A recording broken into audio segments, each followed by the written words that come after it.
Perhaps you know a guy just like Jeffrey, or maybe you're like him yourself. You see, Jeffreys are all around the world and they do everything wrong. They keep indulging in all of the habits that are mentally destroying them just for a little bit of pleasure. After hours and hours and hours of sitting on his crusty computer chair, finally Jeffrey gets up. Okay, good, he's gonna do something productive now. No, Jeffrey! Oh, he just laid down on his bed and went on his phone. Adonis.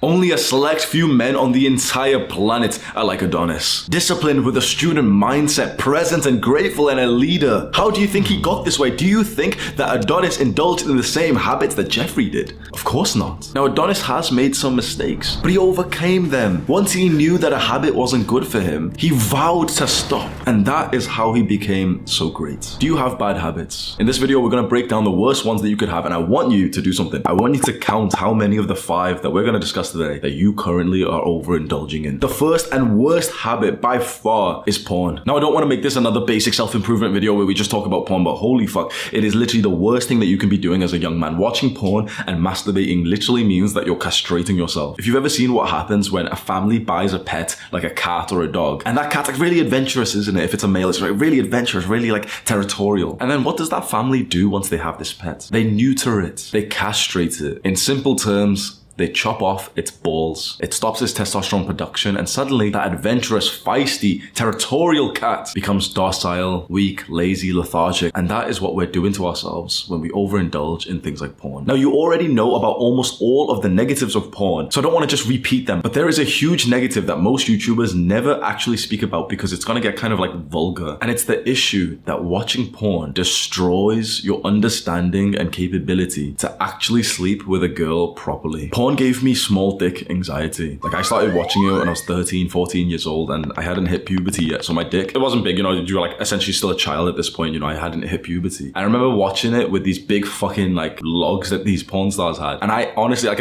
yeah, this is funny, hee hee, like Holmes has got a small, like, this was a while ago, right? This was over 10 years ago. But honestly, this isn't a funny thing because this fucked me. This literally fucked me up mentally. Like, this was one of the worst problems that I had as a teenager. I was totally convinced that I had a small dick because of what I saw on these videos. Oh fuck, I remember neurotically like Googling this shit, like, what's the average penis size? Like, how big should my penis be? I've got a small penis, what to do? I remember one of my friends got a girlfriend, and I literally asked him, oh, if she wanted to like have sex with you or like suck your dick, like, would you let her? And he went like, yeah, of course. And I literally had this perception that like, oh, if I got a girlfriend right now, I would tell her like, no, like, I don't want to have sex or anything, because I was so insecure about my pee size. And the second problem that I had relating to this was that watching so much porn gave my mind a kind of false understanding of how you proceed. You know, you escalate to sex. So on porn, you always watch it's the same routine. The guy and the girl start kissing, then they start undressing, then they do some foreplay, then they, you know, have like actual sex. It's like this fake, like staged performance. And so I followed this same kind of routine when I actually like, you know, became like sexually active. And honestly, I didn't have a good time. This was the only way that I knew, right? So like, you know, you do this whole step-by-step routine, like this pattern of like, okay, do this, like, you know, pull up the trousers, like essentially I just became robotic when it came to actually making love for the first time, and I didn't actually have a good time. Honestly, I started having sex at age 19 and I didn't enjoy it for almost a year straight because of the fucked up perception of sex and like making love that I saw in watching porn. And the reason why this perception's so messed up, you know, of like, you know, you watch hundreds of episodes of like Fake Taxi or some shit. The reason why this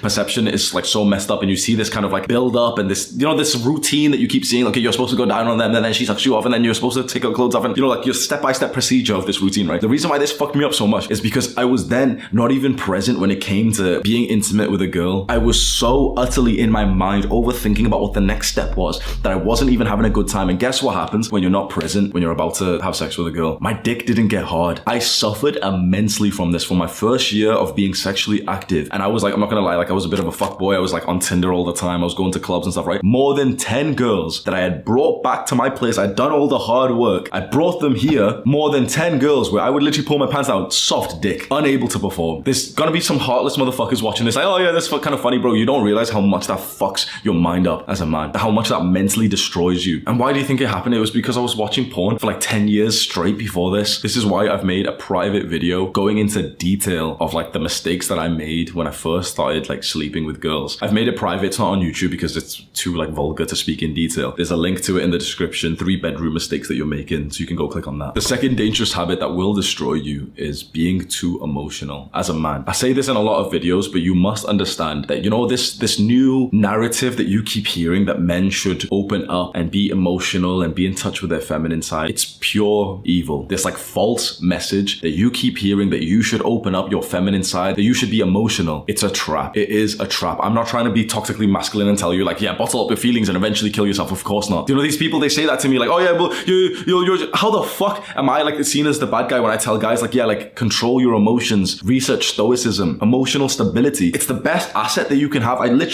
live streaming right now. I literally just told all the boys what happened when our business suffered like this huge like problem. We lost half of our income instantly because of a different company called Skillshare that called us like toxically masculine. They cancelled us £25,000 a month. They took that away from us and they wanted me to be emotional. They wanted me to beg and plead like, please, can I just have the money, please? With stoicism, with emotional control, I navigated that situation and we prospered from that moment. They don't want you to be like this. I don't understand why. I don't understand why your own country and your own people want you to be weak. Emotional men are weak. Now, this does not mean you should bottle up your feelings till eventually the point that you can't hold anymore. There is one person that you can be emotional to, and that is your chosen brother. I don't necessarily mean your blood brother, like, you know, who was born from your parents. I mean another man that you have chosen to grow with, who you utterly trust. There's a metric, like a question to ask yourself. I got from the YouTuber and entrepreneur Alex Hormozi, to ask yourself if this is a real friend. It's a weird example, but and hopefully it doesn't sound like offensive, but this was what this entrepreneur said. If you were Jewish, and this was back in the Holocaust, would this guy that you consider your friend, your brother, would he hide you from the Nazis, knowing that he would also be killed if he like was found out? That's the metric that my best friend, my brother Sam, has like asked himself about me. Like, if he was Jewish and the Nazis were coming to try and find him, would I hide him? Yes. That's the kind of metric that you'll know that, oh fuck, okay, this is like a guy that I can trust. That's the guy that you can be emotional to. That's the guy that you can cry in front of. That's the guy that you could open up with. The evil propaganda that's being spread to young men these days and telling you to open up to your girlfriends. People don't realize how fucking evil that is, bro. And I seem like a bad guy for saying this. I seem really toxically masculine for telling you not to open up, bro. If you open up to your girlfriend, her sexual attraction to you is going to be lost, because if she is a feminine woman, and we can't blame her for this, but if she is feminine, she cannot be attracted to a masculine man who has just suddenly lost frame and become feminine. If she's a feminine woman, right? If she's really masculine and she's very dominant herself, then she expects you to be weak and feminine. Okay, fine. But if she's a feminine woman and you're a masculine man, by you losing frame, by you getting emotional, you have shown that you are weak. Feminine women are only attracted to men who are like stoic, cold rocks, even though they don't want to admit this. Now, a lot of women will tell you, oh, I'm not attracted to this. I love it when my partner opens up. That woman's probably a lot more masculine, and we might not be attracted to a girl like that. There is an agenda here. You know the people I'm talking about, those kinds of people, the skinny neck kind of like low testosterone kind of people, right? Men and women. They're against people like us, and especially like me, you know, who's got like this platform for telling you to not be emotional, because they will say that me telling you to be stoic is toxic masculinity and it's patriarchal and it leads to suicides. That's what they say, right? But they don't realize that the rise of this message of telling men to open up perfectly correlates with the rise of male suicides. Less men killed themselves when we were masculine. Less men killed themselves before we were told this message of opening up and being feminine. You know why so many fucking guys are killing themselves?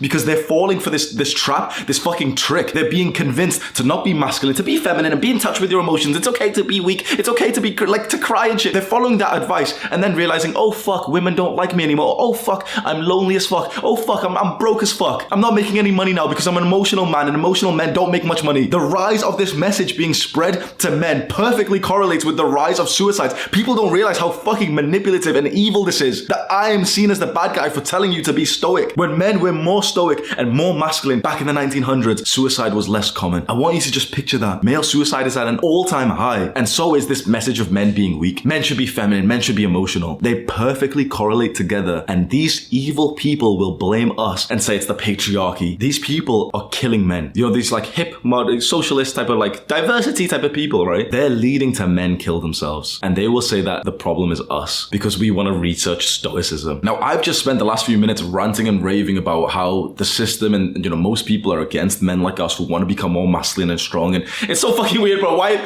Look what I've just done. I was just about to say, it's so weird. Like, why are they against us? You know, we just want to be masculine. So do you know what this third habit that we're going to discuss is? Being a victim and complaining. It's so easy for us right now to think, yeah, the world's against us and like, yeah, life's so hard, guys. Did you want an easy life, bro? Of course you didn't. Because, I mean, the opportunity for an easy life is right here, isn't it? Go scroll on TikTok, bro. If you're watching this video, you don't want an easy life. Following on from that, you must understand that you can't have this identity of a victim. When some shit happens to us, like what's happening here, I told you about that story of like the company Skillshare destroying in like half of our income, and it's a whole story. Like there's a community post on our channel that you can go and see if you want. We could have been the victim here. We could have seen ourselves as like, oh, you know, poor us, like woe is me. That wouldn't have helped us. Because the thing is, not only does it help you, but quite frankly, yeah, you can say this is toxically masculine, but quite frankly, bro, men who have this victim mentality, they're pussies. They're not helpful at all. I sound fucking horrible because this is so against the modern day, but like, bro, men who have this victim, feminine, weak, emotional mentality, there's no good to having them around. As a man, like your only value comes in your strength. It's it. That's it. As a woman, you know, like we don't expect most women to be strong. If the women want to be masculine and disciplined and, you know, climb up the career hierarchy, okay, fine, nice. A weak woman isn't seen as a bad thing, is it? If a woman is weak physically and, you know,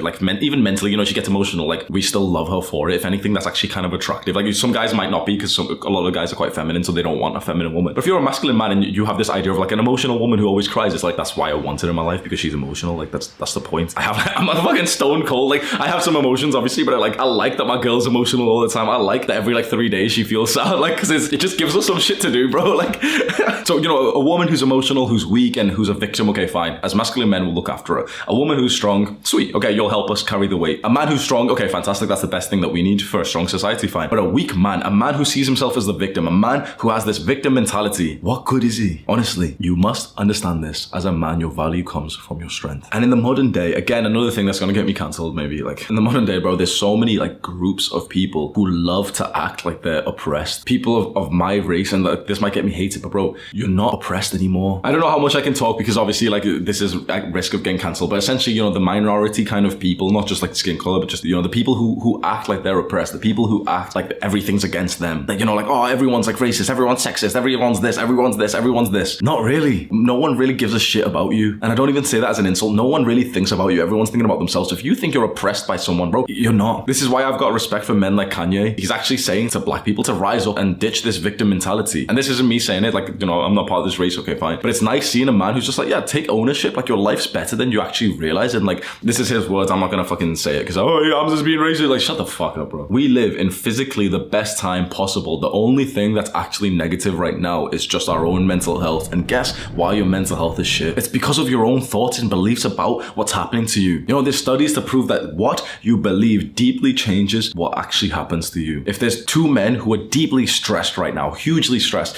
but one of them likes the stress, like he has this belief, like, yeah, like stress is good. Like, it really helps me. Like, you know, I really do good work when I'm stressed. And the other one's like, oh, I'm stressed. Stress leads to early death, and stress leads to bad health. You do realize the effect of stress will actually change depending on what these men believe about that. The effect of any kind of oppression or problem that you're going through is only based on your own beliefs about the thing. Like, no one will believe this. You choose if you want to experience suffering. Most men are too emotional to have this like victim mindset where they think that this is like toxic or some shit. You choose how you feel about anything. As a man, that's one of our greatest treasures. It's our greatest strength. We can choose to feel angry. If you're constantly overstimulating yourself, you don't have this superpower. But when you spend a week away from technology, you can choose what you want to feel. I can literally turn on my anger right now and I can turn it off. I can choose what I want to feel. So why choose to be a victim? Why choose to like pretend like your power's been stripped away from you? It's our greatest superpower. It's just choosing your own feelings. You need to, like, there's some prerequisites to this. You have to meditate for a couple of weeks. Okay, fine. It's like 1 hour of time over a couple of weeks. You have to take a step back from anything that's fucking up your attention span, like TikTok and stuff. Okay, fine. But after that, like,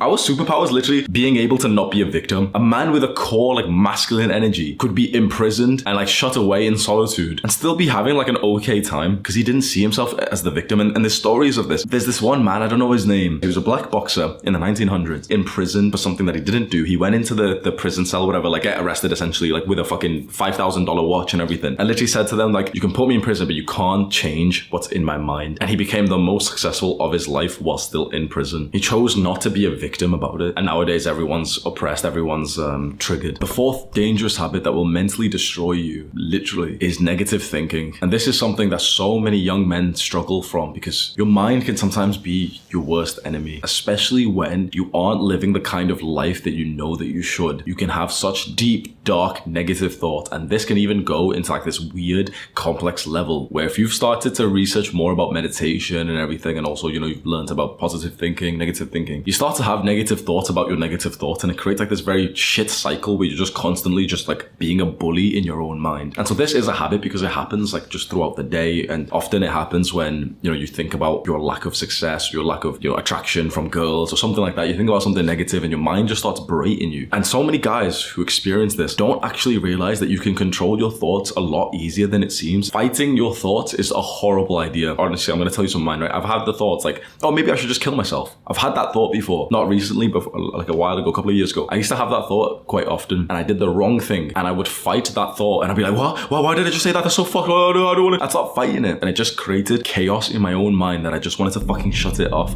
and that's why I numbed myself with weed, porn, video games, and junk food, and I just wanted to overindulge in shit to not think about that. What I should have done at the time was more so just observe the thought and realize that my thought wasn't me. That me thinking this weird thought of like considering suicide, it wasn't me talking, and just see it more as like a cloud that's passing through the sky. The thought's gonna appear and go away just like a cloud is. And when you meditate, you start to understand that like thoughts are not a reflection of who you are. They're simply like some just random shit that just like happens in your mind. And the skill of meditation is observing the thought and realizing that the thought is an entity by itself. It's not you. You're the person who watches the clouds. You're the person who hears the thought. You're not the thought. You're the person who hears the thought. And so next time when you get like this kind of negative thought barrage, like this bully thoughts in your mind which just make you feel shit about yourself, don't fight them. Don't argue against those thoughts. Don't try and convince them that they're untrue. Observe them like a cloud appearing and going away. And just think to yourself that, yep, in this period of your life, a lot of clouds are going to be shaped like this. And that's okay because it happens. But if you keep staying on your self-improvement and eventually you build up so many things that you're proud of, you're going to realize that all of the clouds that start to appear naturally in your own brain start to become so much more positive. When you've built so much more like muscle and you've lost fat and you actually look physically good, like, you look like you're an athlete, you look in shape, you've been going to the gym, you can't help but like just get like an awesome, like almost a cringe positive thought in your mind, like, yeah, like I'm a beast. It's kind of cringe, but like it's a lot nicer to hear than, yeah, you should kill yourself. And then you work really, really hard, you study really hard, and you get like an awesome grade that your parents are proud of and you're proud of too. Well, in your mind, you're saying like, yes, amazing, yes,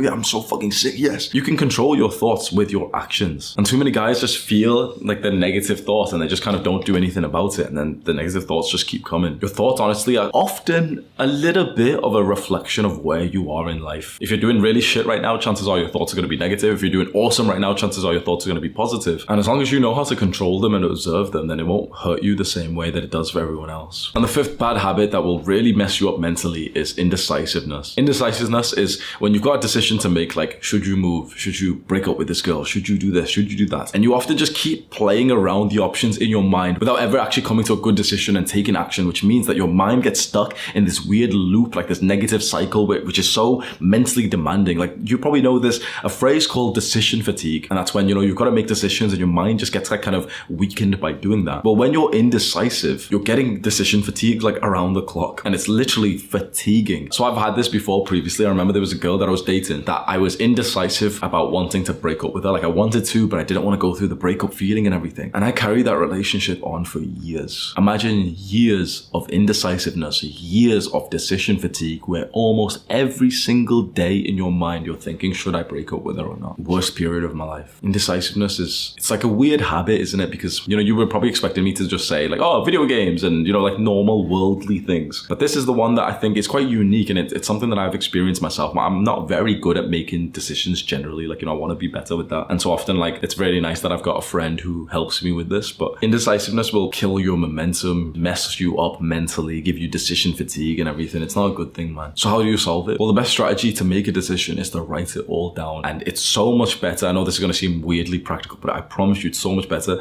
to write it on paper with a pen than it is to write it on a PC. Just writing it on a paper and writing all of the decisions and the facts and everything that's related to the decision just makes it so much clearer. And suddenly it's like you've made the problem so specific that now you can actually choose the best decision to go forth. Usually when it's all in your mind, your brain and your thoughts is all muddled up that you can't even make a good decision. You settle on one, but then you bounce back because your brain changes, and your feelings dictate your decision making, which isn't a good thing. We don't want to be like that at all. When you write it all onto paper and you write down the cold, hard, logical, analytical facts of the situation, suddenly it's like you have so much more ammunition to help you make this decision. Scroll down to the description right now and go click on that link for the 3 bedroom mistakes that you're making. Click and watch this video right now. Do the hard work, especially when you don't feel like it. Mwah.